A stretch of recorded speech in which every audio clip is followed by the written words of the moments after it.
জীবিত সোহাগকে মৃত বলে 2024 সালের 3রা সেপ্টেম্বর মামলা দায়ের করিয়ে 118 জনকে আসামি করা হয়। 4 মাস পর জানা যায় সোহাগ জীবিত। কালের কণ্ঠের অনুসন্ধান বলছে এই সম্রাট ওই পরিবারকে 30 লক্ষ টাকা আর 4 কাঠা জমি দেবার কথা বলেছিল। ভাবুন একবার, এনসিপি নামক রাজনৈতিক দলের চুনোপুটিরা যদি এমন করতে পারে, তাহলে গত 1 বছরে ওই বড় বড় মাতব্বরেরা কি করেছেন? বাংলাদেশের যারা এখনো দাবি করছেন ইউনূসের আমলে নাকি তারা ভালো আছেন, তাদের আরও একটা তথ্য দিই। না, এটাও আমরা তৈরি করিনি বা আমাদের মন গড়া কাহিনী নয়। বাংলাদেশের সংবাদ মাধ্যম ওই কালের কণ্ঠ এক্ষেত্রে আন্তর্জাতিক সংবাদ সংস্থা আল জাজিরাকে কোট করেছে, যেখানে বলা হয়েছে আল জাজিরা, রয়টার্স সহ বিশ্বের গুরুত্বপূর্ণ গণমাধ্যমগুলো বাংলাদেশের অন্তর্বর্তী সরকারের ব্যর্থতাকেই শিরোনামে তুলে ধরেছে, যা নিঃসন্দেহে একটি রাজনৈতিক সতর্ক এবং সংকেত এবং হতাশার বলেও উল্লেখ করা হয়েছে। তাহলেই বুঝুন বাংলাদেশের আম জনতা এই মুহূর্তে কেমন আছেন। কিন্তু তারপরেও লজ্জা নেই বাংলাদেশে। পাকিস্তানের সাথে হাত মিলিয়ে ভারতের বিরোধিতায় মশগুল তারা। সামনেই কি বড় বিপদ ধেয়ে আসছে বাংলাদেশের জন্য। একেবারে হাবুডুবু খাবে তারা। বাংলাদেশ শুধু পাকিস্তানের সাথে সখ্যতা বাড়াচ্ছে তা নয়, পাশাপাশি পাকিস্তানের থেকে সামরিক সাহায্যও নিচ্ছে বলে খবর। ইতিমধ্যে পাকিস্তান সফর করেছেন বাংলাদেশের সেনাবাহিনীর শীর্ষ পর্যায়ের এক প্রতিনিধি দল। রীতিমতো পাকিস্তানের সামরিক নেতৃত্বের সঙ্গে রাওয়ালপিন্ডিতে বৈঠক করেছেন তারা। আগামী 23শে আগস্ট বাংলাদেশ সফরে আসছেন পাকিস্তানের উপপ্রধানমন্ত্রী তথা বিদেশমন্ত্রী ইশাক দার। আর মার্কিন মুলুকে দাঁড়িয়ে ভারতের পূর্ব দিকে হামলা চালানোর হুমকি দিচ্ছেন পাক সেনাপ্রধান আসিম মুনির। পাকিস্তানের পক্ষে ভারতের পূর্ব দিকে হামলা চালানো ভৌগোলিকভাবেই কষ্টসাধ্য বিষয়। তাই মুনিরের এই মন্তব্য অত্যন্ত তাৎপর্যপূর্ণ বলেই মনে করছে বিশেষজ্ঞ মহল। এক্ষেত্রে কি তবে বাংলাদেশের মাটিকে ব্যবহার করে ভারতের পূর্ব দিকে হামলা চালানোর ছক কষছে পাকিস্তান? এমন প্রশ্ন উঠে আসছে বিভিন্ন মহল থেকে। তবে পাক সেনা প্রধানের মন্তব্যের কড়া জবাব ইতিমধ্যে ভারত দিয়ে দিয়েছে।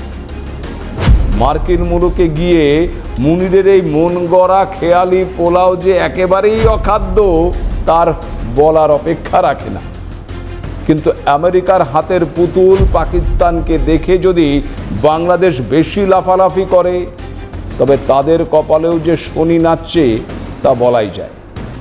ইতিমধ্যেই ভারতের একাধিক বিধিনিষেধের ফলে ভাঁড়ে মা ভবানী অবস্থা বাংলাদেশে। তার উপর এবার হাবুডুবু খেতে চলেছে তারা। কি বুঝলেন না তো? তাহলে দেখুন এই ছবিটি। যে ছবিটি দেখছেন তা হলো ভারতের ফরাক্কার গঙ্গার এই সময়ের ছবি। বিপদ সীমার ওপর দিয়ে বইছে গঙ্গার জল।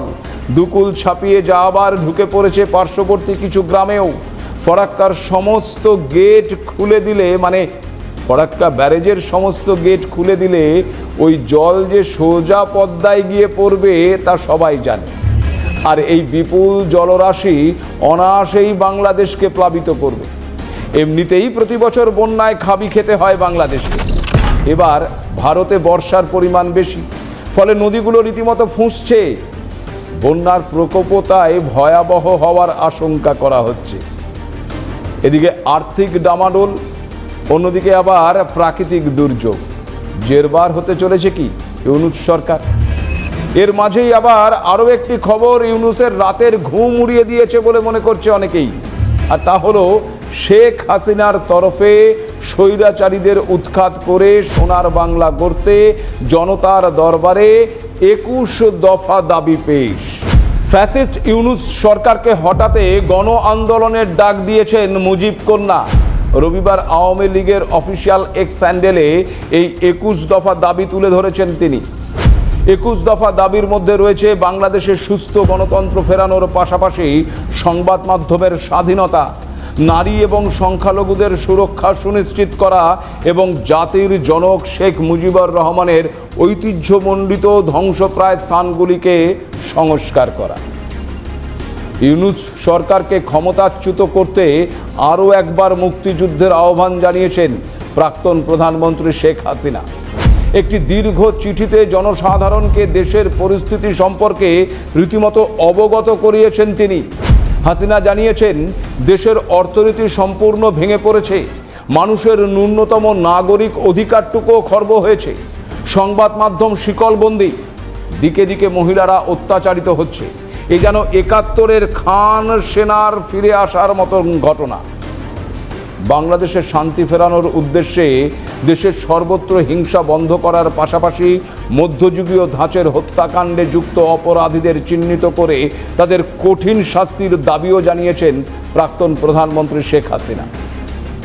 গত ৫ই আগস্ট হাসিনার দেশ ত্যাগের বর্ষপূর্তির দিন জাতির উদ্দেশ্যে ভাষণ দিতে গিয়ে আগামী বছর ফেব্রুয়ারিতে নির্বাচনের কথা উল্লেখ করেছিলেন প্রধান উপদেষ্টা মোহাম্মদ ইউনূস। আজ এই মহান দিবসে আপনাদের সামনে এই বক্তব্য রাখার পর থেকেই আমরা আমাদের সর্বশেষ এবং সবচেয়ে গুরুত্বপূর্ণ অধ্যায়ে প্রবেশ করব। আমরা এবার একটা নির্বাচিত সরকারের কাছে দায়িত্ব হস্তান্তরের প্রক্রিয়া শুরু করব। অন্তর্বর্তী সরকারের পক্ষ থেকে আমি প্রধান নির্বাচন কমিশনারের কাছে চিঠি পাঠাবো যেন নির্বাচন কমিশন আগামী রমজানের আগে ২০২৬ সালের ফেব্রুয়ারি মাসে জাতীয় নির্বাচন অনুষ্ঠানের আয়োজন করেন। আপনারা সকলেই দোয়া করবেন যেন সুন্দরভাবে নির্বাচন অনুষ্ঠান করে এদেশের সকল নাগরিক একটি নতুন বাংলাদেশ গড়ার কাজে সফলভাবে এগিয়ে যেতে পারে। আমরা সরকারের পক্ষ থেকে এই নির্বাচন যাতে সুষ্ঠু, শান্তিপূর্ণ এবং উৎসবমুখরভাবে সম্পন্ন করা যায় সেজন্য সকল প্রকার সাহায্য সহযোগিতা প্রদান করব। এবারের নির্বাচন যেন আনন্দ উৎসবের দিক থেকে, শান্তি শৃঙ্খলার দিক থেকে, ভোটার উপস্থিতির দিক থেকে, সৌহার্দ্য ও আন্তরিকতার দিক থেকে দেশের ইতিহাসে স্মরণীয় হয়ে থাকে। সেই জন্য সকল আয়োজন সম্পন্ন করতে আগামীকাল থেকে আমরা সকলেই মানসিক প্রস্তুতি ও প্রাতিষ্ঠানিক আয়োজন শুরু করব। আর তার ঠিক কয়েকদিন পরেই হাসিনার এই অবস্থান অত্যন্ত তাৎপর্যপূর্ণ।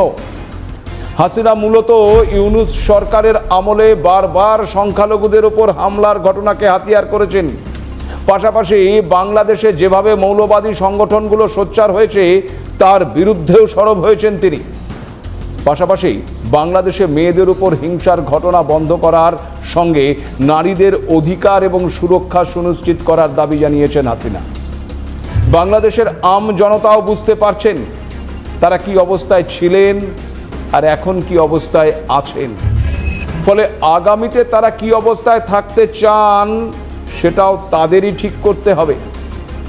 একটি মানুষ ক্ষমতায় বসে শুধু নিজের স্বার্থ সিদ্ধি করে গোটা দেশটাকে একেবারে খাদের কিনারায় দাঁড় করিয়েছেন।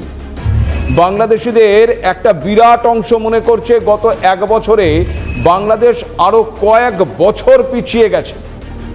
এই অবস্থায় পদ্মার জল এখন কোন দিকে বয় সেটাই দেখায়।